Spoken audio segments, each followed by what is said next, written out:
Salmos 86 al 90.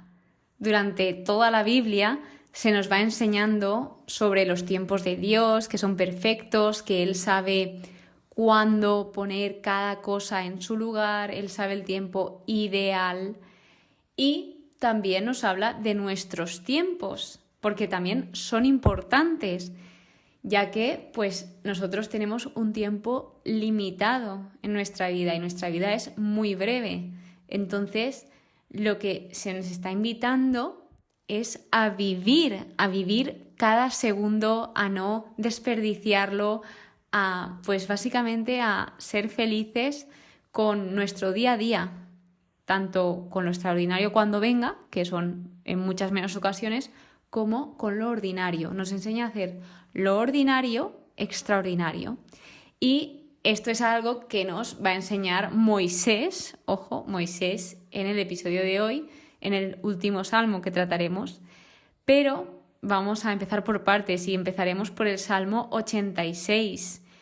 El salmo escrito por David, que he de hacer aquí un pequeño hincapié en que pensaba que David dejaba de escribir salmos en el libro 2, pero es que se ve que hay más salmos de David después del libro 2. Como indicaba fin de las oraciones de David, pensé que no iba a haber más, pero efectivamente hay más salmos de David. Así que bien, pues es un salmo en que él se encuentra en un estado de aflicción y necesidad, donde él va reconociendo poco a poco cómo se encuentra, cómo es, nos dice que es desventurado y pobre, se va escribiendo a sí mismo, que esto no es fácil describirte a ti de esta manera. Y luego, pues a pesar de definirse así, él nos va diciendo que ama a Dios, que confía en Dios y con esto vemos que deposita su esperanza en el Señor. Entonces, ¿cómo define David a Dios? O más bien, también podemos ver aquí lo que ha hecho Dios con y por él, por David. David empieza describiendo a Dios como bueno e indulgente, un Dios rico en amor, con los que le invocan, que Él le sabe responder, es decir, un Dios atento, que escucha, que está ahí cuando lo necesitas. Lo describe como único y grande, aclarando que hace maravillas. Además, reconoce que le ha librado del hondo del Seol, que es como el punto más bajo al que puedes llegar, y añade que Dios es clemente y compasivo, que es tardo a la cólera y lleno de amor y fidelidad, que le ayuda y le consuela. Entonces, en estos puntos podemos ver qué significaba Dios para David y que David también recordaba lo que Dios iba haciendo por él y con él. Porque muchas veces, y se observa en los salmos, que somos humanos y se nos puede ir olvidando pues gran parte de nuestra historia con Dios. Y muchos se olvidaban y empezaban a pecar o se desorientaban. Entonces es muy importante que siempre paremos, incluso en momentos de dificultad, y nos paramos a pensar en qué ha hecho Dios por mí, todas las maravillas que ha hecho, y a pesar de ese momento de dificultad seguir confiando como hacen aquí los salmistas. Y esto nos enseña bastante. Luego, a pesar de este momento duro por el que está pasando, le pide que le instruya, que le muestre su camino. Además, deja todo en manos de Dios, quiere hacer su voluntad. Y aquí lo que nos está diciendo también, más que decir, nos está mostrando su determinación por mostrar, por centrar toda su voluntad y atención en la adoración y en el servicio del Señor. Así que en el versículo 11 vemos una profunda devoción y entrega. Y luego se ve a David cómo le da las gracias a Dios. Dice, gracias de corazón, Señor Dios mío. Finalmente él pide que sus adversarios vean cómo Dios ayuda y consuela. Es decir, que a pesar de pedir justicia, que se haga justicia con los enemigos, también pide que ellos sean testigos de lo poderoso que es Dios y lo que hace el Señor, de que Dios también te ayuda, seas quien seas, y te consuela, hayas hecho lo que hayas hecho. Ahí está Él contigo. Y luego tenemos el Salmo 87, que es el único salmo dedicado enteramente a la ciudad de Dios, a Sión, titulado Sión, Madre de los Pueblos, escrito por los hijos de Coré. Y Sión nos encontramos con que Jerusalén es la ciudad elegida y Sión la ciudad de Dios. Eso mismo, están en el mismo lugar. Y bien, pues aquí lo que nos da a entender es que sí, Sión es el pueblo elegido, pero también se puede ver como una metáfora, como que al final nuestro lugar, el lugar de todos, es Sión. Y dice, Yahvé escribirá en el registro de los pueblos fulano, que esto me ha hecho gracia en la traducción de mi Biblia porque fulano es un término coloquial, nació allí. O sea, y fulano lo utilizan para referirse a una persona de manera genérica y sin especificar su identidad real. Entonces, pues bueno, me sorprendió que en una traducción bíblica se utilizase este término coloquial. Y bien, pues también lo que nos dice con este versículo es que Dios tiene conocimiento y cuidado de cada individuo y de su lugar de origen. O sea, que no quiere decir que Dios solo escoja a los habitantes de la ciudad de Sión, sino que Dios, independientemente de dónde seamos, de dónde vengamos, siempre, pues si tú eliges seguir al Señor, siempre vas a ser su pueblo.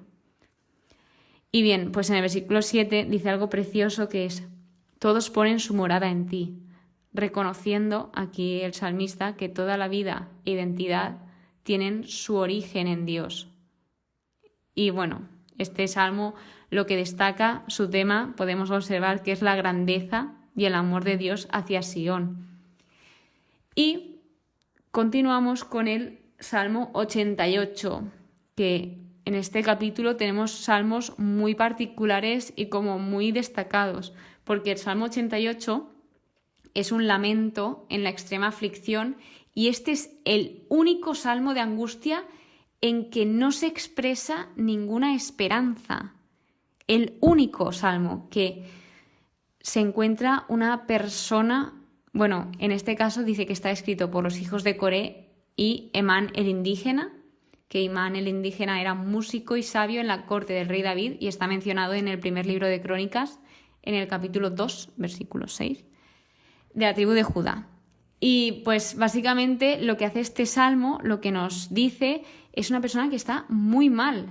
O sea, os puedo resumir con que nos dice: estoy harto de males, ya no te acuerdas, piensa que Dios ya no está con él, me has echado, me hundes, te has alejado de mí, o sea, mis ojos se consumen por la pena. Está fatal, pero a pesar de esta situación en la que se encuentra, sigue llamando a Dios, sigue buscándolo y clamando por su ayuda y sigue solicitando socorro. También se hace muchas preguntas como ¿por qué? ¿Por qué, Yahvé, me rechazas y ocultas tu rostro lejos de mí? Nos dice: no puedo más, son mis compañías las tinieblas. Imaginaos en qué estado se podría encontrar esta persona, y esto sigue pasando hoy en día. Muchas personas experimentan que Dios no está con ellos o llegan a percibir, a pensar que se ha alejado de ellos, que se ha olvidado de ellos, pero no, te aseguro que Dios, a pesar de que nosotros pensemos que no está con nosotros, sigue estando, aunque no notemos esa presencia. Así que bueno, básicamente el Salmo 88 es una expresión sin filtros del sufrimiento humano y también es como un punto de referencia, es un salmo de referencia donde da voz a las luchas emocionales y espirituales más profundas. Ya os digo que es uno de los salmos de los que he leído en este libro, de los más duros que he visto. Y luego el Salmo 89 es un himno y oración al Dios fiel, es un himno real escrito por Etán el indígena, que era un levita y sabio de la corte del rey David, y se menciona en el primer libro de Reyes, en el capítulo 4, como uno de los hombres más sabios de su tiempo. Entonces, lo que suele destacar en este salmo es el amor y la lealtad de Dios. Y cosas curiosas que he ido buscando, pues por ejemplo, cuando habla de la corte del Señor, dice: Dios es temible, grande y terrible para toda su corte. Yo he pensado, ¿a quién se refiere? Porque claro, cada uno podemos interpretar lo que se nos venga a la cabeza o lo que veamos más lógico, pero lo mejor es ir a estudiarlo e investigar. Entonces, aquí, cuando se refiere a la corte, nos dice que son los ángeles y los seres celestiales que lo adoran y lo sirven al Señor. Y habla de Rahab, que es un monstruo mitológico personificación del caos marino, pero también Rahab puede designar a Egipto. Entonces, esta es otra curiosidad que he ido investigando. En este salmo se nos deja que Dios es creador. Aparecen dos montañas importantes, que es la montaña de Tabor y Hermón. La de Tabor es una de las montañas más altas de la región, ubicada en el norte de Israel, muy cerca de Nazaret. Y sale en el libro de Josué, y cuando Débora y Barak, en la época de jueces, como que vencen a los cananeos, y en la transfiguración de Jesús. Y luego el monte Hermón es la montaña más alta de Israel, que aparece en Deuteronomio capítulo 11, y es marcada como límite norte de la tierra prometida. Además, en este salmo nos muestra las cualidades que caracterizan el reino de Dios, que es la justicia y el derecho como la base de su trono, y el amor y verdad que marchan ante Dios. Versículo 15. Favorito, de mis favoritos.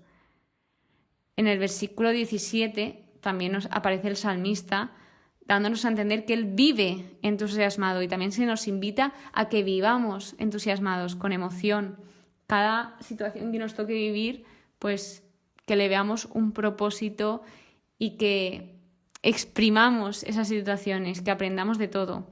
De los versículos 20 al 38 tratan sobre la alianza con David, y se puede observar esa fidelidad que tiene Dios hacia David y su linaje. De hecho, pues a pesar de que las personas del linaje de David pues empezaron a alejarse en algunos casos, sí que es verdad que dice aquí que Dios pues les castigaba, que tal vez fue duro con ellos, pero que a pesar de todo esto no retiraría su amor ni fallaría en su lealtad. Es decir, Dios promete una cosa y Dios la cumple. En el versículo 35 nos dice: mi alianza no violaré. Es decir, la tribu de David tenía una promesa. Bueno, la tribu no, el linaje de David tenía una promesa que Dios había hecho. Y este salmista empieza a dudar porque empieza a ver como que hay personas del linaje de David que están siendo castigadas. Pero a pesar de eso, va viendo cómo lo que Dios dijo, a pesar de estas dudas que tiene, se va cumpliendo, que Dios no es un Dios desleal, sino todo lo contrario, que Él sigue siendo fiel a todo lo que nos promete. Por eso, si Dios te ha prometido algo, no dudes que lo va a cumplir, porque no tiene nada que ver con nosotros, que somos humanos y tenemos fallos. Entonces ya acaba este salmo con: bendito sea por siempre Yahvé, amén, amén. Y este es el fin del libro 3 de los Salmos, que hay 5 libros, este es el fin del libro 3, es uno de los salmos, el Salmo 89, más extensos de la colección, por eso podemos pensar que este salmo es el que han elegido para que cierre este libro. También podemos pensar que lo cierra porque destaca la promesa de Dios de un linaje real eterno, y pues también está conectando con los temas del sufrimiento de esta colección, porque el libro 3 destaca muchos temas de sufrimiento, y pues vemos cómo también se expresa esa preocupación de la aparente falta de cumplimiento de la promesa. Así que el último salmo, el Salmo 90, escrito por Moisés y titulado Fragilidad del hombre, es el primer libro del libro 4 de los Salmos, o sea, el primer salmo del libro 4, mejor dicho.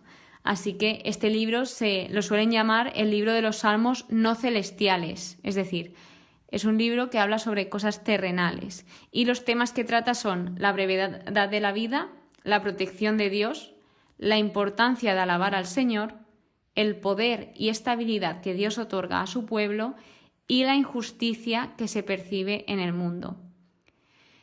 He estado investigando y es posible, no se sabe a ciencia cierta, pero que este salmo fuese escrito cuando Moisés estaba en el desierto, de camino a la tierra prometida. Entonces es un salmo de lamento enfocado en la brevedad de la vida humana y la soberanía de Dios sobre la humanidad. Está escrito para ser cantado en comunidad, y esto lo podemos ver en el versículo 1. Y cosas que destacaría de aquí, pues que ya nos dice que Dios desde siempre hasta siempre, tú eres Dios. O sea, Moisés nos dice esto de Dios, que es un Dios eterno, que siempre es el mismo Dios. Dios no cambia, Dios siempre ha sido igual. Y luego dice, pues 1000 años a tus ojos son un ayer que pasó, una vigilia en la noche. Y esto representa la brevedad de la vida humana, comparado con la eternidad, ya que el tiempo es relativo, y más cuando la perspectiva de Dios es mucho más amplia y profunda que nosotros, o sea, que la nuestra. Así que, pues luego también como que pide que Dios les enseñe, dice, enséñanos a contar nuestros días para que entre la sensatez en nuestra cabeza, es decir, que vivamos de una manera significativa. Por eso lo de exprimir cada segundo, que le pidamos al Señor que nos enseñe a vivir para disfrutar. Y sobre todo el que no estemos aquí por estar, porque nadie está en este mundo por estar, todos tenemos un propósito. Entonces, pues tu vida es muy importante y ojalá todos sepamos vivir la vida y cada situación que se nos presente en ella. Por último, en el versículo 16 dice que tus siervos vean tu acción y tus hijos tu esplendor. Es decir, también pide porque ojalá todos viesen esas maravillas o que fuesen conscientes de todas las obras que hace el Señor. No lo he dicho, pero este salmo se recita en Rosh Hashanah, que es el Año Nuevo judío, y es uno de los más citados en la literatura hebrea y cristiana, además de que está adaptado en varias canciones populares. Así que este es el único salmo de Moisés que encontramos en el libro de los Salmos, porque Moisés sí que es verdad que escribió algún otro, pero los podemos encontrar en el Pentateuco. Y este es el episodio número 200 de la temporada 2, Estudiando la Biblia, y estoy muy emocionada. No lo he dicho al principio, pero lo digo al final, así que si te estás quedando hasta aquí, eres privilegiado en escuchar que estamos en el capítulo 200, que estoy muy emocionada, que aún quedan algunos 100 más 100 más 100 para llegar al final de esta temporada y que vengan todos los que vengan, que disfruto mucho haciendo esta temporada. Sé que tengo muchos fallos, sé que tengo muchos errores, pero poco a poco de eso trata el podcast, construcción de mí, de ir construyéndome como persona y de ir aprendiendo de cada error y mejorar. Así que muchas gracias por escucharme. Espero que tanto tú como yo aprendamos a vivir esta vida que Dios nos ha regalado y que paséis muy buen día. Que Dios te bendiga.